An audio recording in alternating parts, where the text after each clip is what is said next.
मजीरा में झूमा रहता है। ठीक है, मैं आवाज लगाता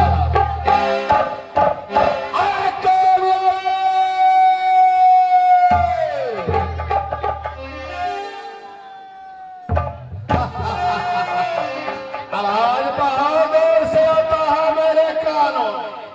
आज है रमजान, लगे सीपी के चमोटी से उसे बदल बदल हो रहा है।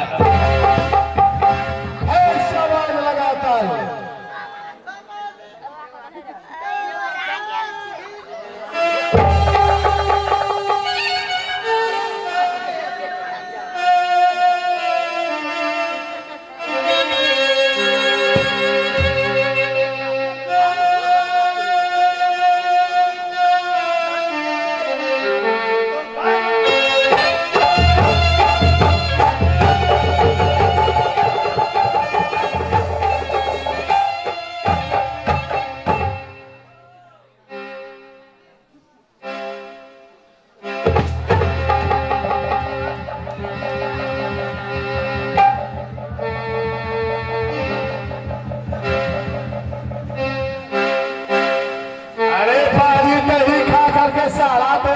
आवाज को खराब कर लिया। देखो पहचान डाला मैं कौन हूँ।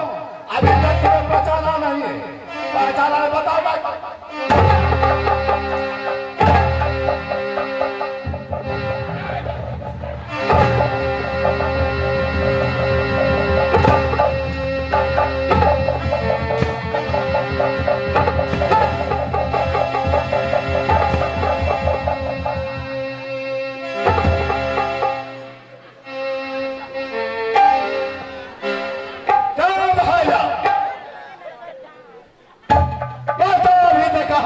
देखो शाम समय चिल्लाता हूँ दरबार में, कहाँ गया था? बात क्या है बताओ।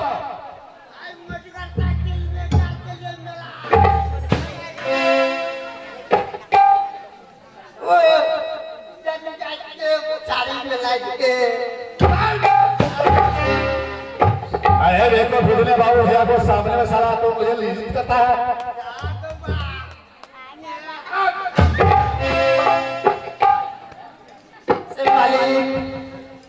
ये मेला से ना कन्या कहा लगले मोटरसाइकिल के जो हवा लगा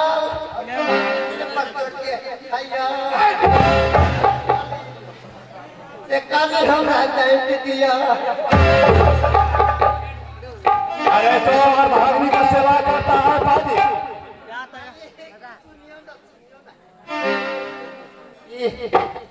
की करो अब के बहुला मालिका कल सब कहे छे भगवान में कत गेलो सबसे निमन होय छे बहुला मालिक ओकरा हम की कर लगलिए त डर के मानो एथरे नहीं रहबे नहीं जाते देबे त हम दे रहा।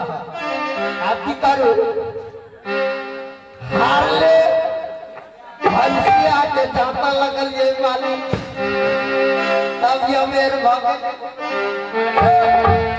एक बात बता। तोरा हम गाँव से पहले 10 दिन पहले सूचना देने छला जब हम कुशहा गाँव जाते सब पहले फर्नीचर लागे के दे दो चारा कुर्सी लग के रखेला। अरे अपना भारी फर्नीचर से कुशहा में तोरा कोई कुर्सी नहीं कर देल का।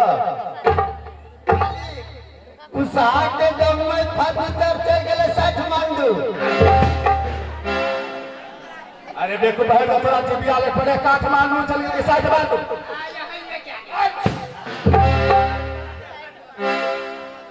काठमांडू अरे बकवास करे के ले छपन सती सतवर्ती बही सब मिले खून पर जो सत्य गुजरात बंदा गुजरात हम शरीर के घर में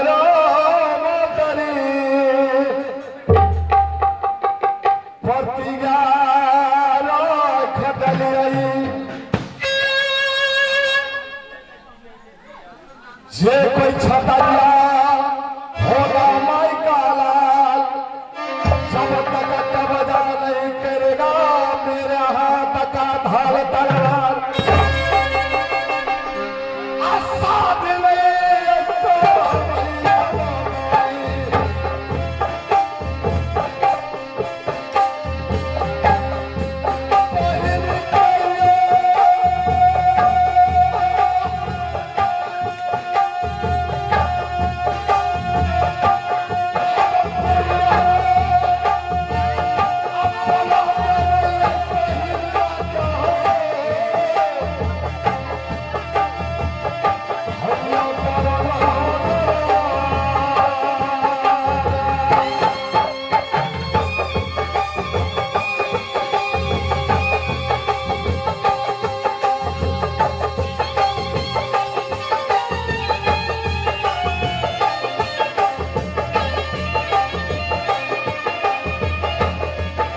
खुशा हो जाओ बाजी।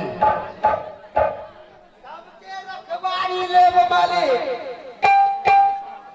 ये पर रखवारी हमरा बुते नहीं है क्या? बोले है रखवारी छिए तोरा बतले है क्या? या तो ये कल के दुनिया है उनकर मालिक। बात की थी जल्दी का। जल्दी कहै छियै, गैया भागले धान से चार।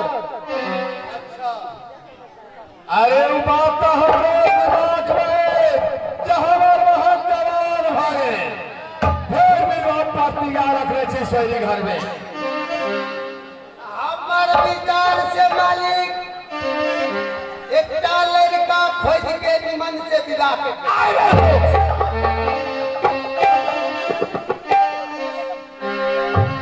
एहन भाषा जैसा जवान पड़ेगा न तो चिबिया काटला पाजी।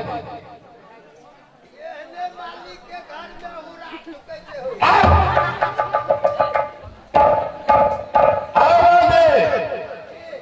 अरे दारा छिपा दारत है और बहिन के डिप्टी करा पड़ा तगर गरबान सबल देल पाजी तक चिबिया काटला।